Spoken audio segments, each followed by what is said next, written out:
جو لوگ ہیں یہ کتاب پر سے پڑھ کے رٹا کر کے یہاں آگے پھر کاغذ سامنے رکھ کے پڑھنے والے لوگ ہیں. سرجری کروں گا پھر یہ ان کے پاس اس کے بغیر کوئی میٹیریل نہیں ہے. یہی میری 3 یا 4 تقریریں. اگر انہوں نے مجھے پرووک کیا تو جو میری اگلی تقریر ہوگی اس کو یہ سنبھال نہیں پائیں گے. میں رٹا کرنے والوں میں سے نہیں ہوں. اور آپ نے دیکھا ہوگا میرے پاس کوئی کاغذ نہیں تھا. PDP میں تھا میں. گورنمنٹ یہاں جو محبوبہ جی جب گورنمنٹ چلاتی تھی میں اس گورنمنٹ کے پیچھے کھڑا تھا.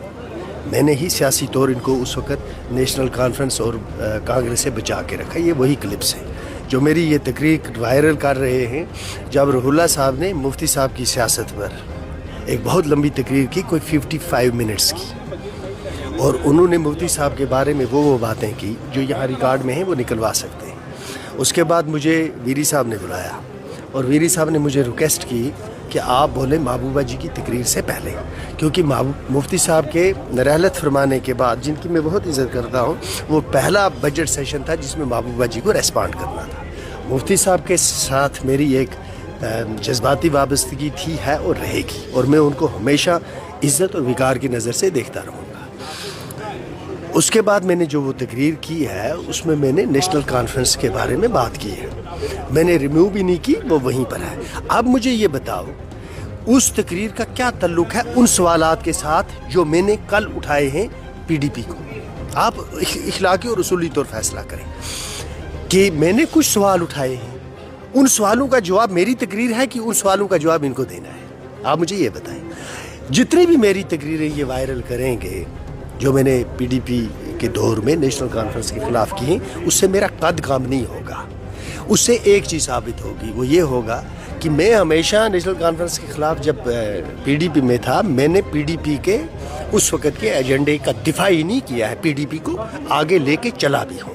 ان میں سے کوئی دکھا دے اپنی ایک تقریر جس میں یہ نیشنل کانفرنس کی طرف انگلی اٹھا سکے ہوں, کیونکہ یہ جو لوگ ہیں یہ کتاب پر سے پڑھ کے رٹا کر کے یہاں آگے پھر کاغذ سامنے رکھ کے پڑھنے والے لوگ ہیں. میں نے کوئی ایسکیلیشن نہیں کی ہے. میں نے کچھ سوال اٹھائے ہیں نیشنل کانفرنس کے پلیٹ فارم سے, اس الائنس کے فیصلے کے حوالے سے جو BJP اور PDP کا الائنس تھا. اس میں ان کو جواب دینا ہے. اگر اخلاقی دائرے کے اندر رہ کر انہوں نے جواب دیا اور آپ مطمئن ہو گئے, میں مطمئن ہو گیا, ختم ہو گیا معاملہ, ہے نا. لیکن اگر انہوں نے ایسکیلیٹ کیا تو جو میں آنے والے وقت میں ان کے سرجری کروں گا, پھر یہ ان کے پاس اس کے بغیر کوئی میٹیریل نہیں ہے. یہی میری 3 یا 4 تقریریں. جب میں 20 سال نیشنل کانفرنس کے خلاف تقریریں کرتا رہا تو عمر صاحب کو نہیں معلوم, فاروق صاحب کو نہیں معلوم, نیشنل کانفرنس کو نہیں معلوم, پھر انہوں نے مجھے کیوں آن کیا, کیوں آن کیا؟ سوچنا چاہیے نا. آپ میرے بھائی ہیں, عزیز ہیں, چھوٹے ہیں, انہوں نے کیوں آن کیا؟ ان کو یہ تقریروں کا کچھ پتہ نہیں ہے. سو جو یہ اریٹیٹ کریں گے اور پرووک کریں گے, اس کے بعد جب میں یہاں بولتا رہوں گا تو یہ تقریریں میری کم پڑ جائیں گی, پھر ان کو آنا پڑے گا سامنے. یہ اپنی ان حرکتوں سے جو جس مصیبت میں PDP ہے اس مصیبت کا اضافہ کریں گے. They should deescalate from there side.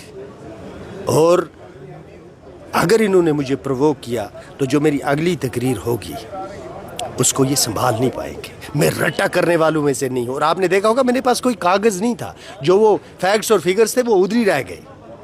جب میں نے BJP کو یا ان لوگوں کو اور کانگریس کو جب میں نے کٹہرے میں کھڑا کیا ہے, یہ کھڑے ہو کے مجھے جھوٹا ثابت کر دیں کہ جو میں نے کہا اس میں جھوٹ ہے. اگر اس میں جھوٹ ہے میں کھڑا ہو کے معافی مانگوں گا.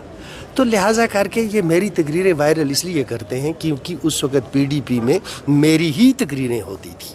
یہ باقی سارے کے سارے انگوٹھا چھاپ لوگ رٹا کر کے اور وہ آرٹیفیشل انٹیلیجنس کو سرچ کر کے اس میں سے جو یہ نکالتے ہیں کلپ, ان کے سمیت میں اللہ کے فضل سے ان کو دفن کروں گا اور اسی اسمبلی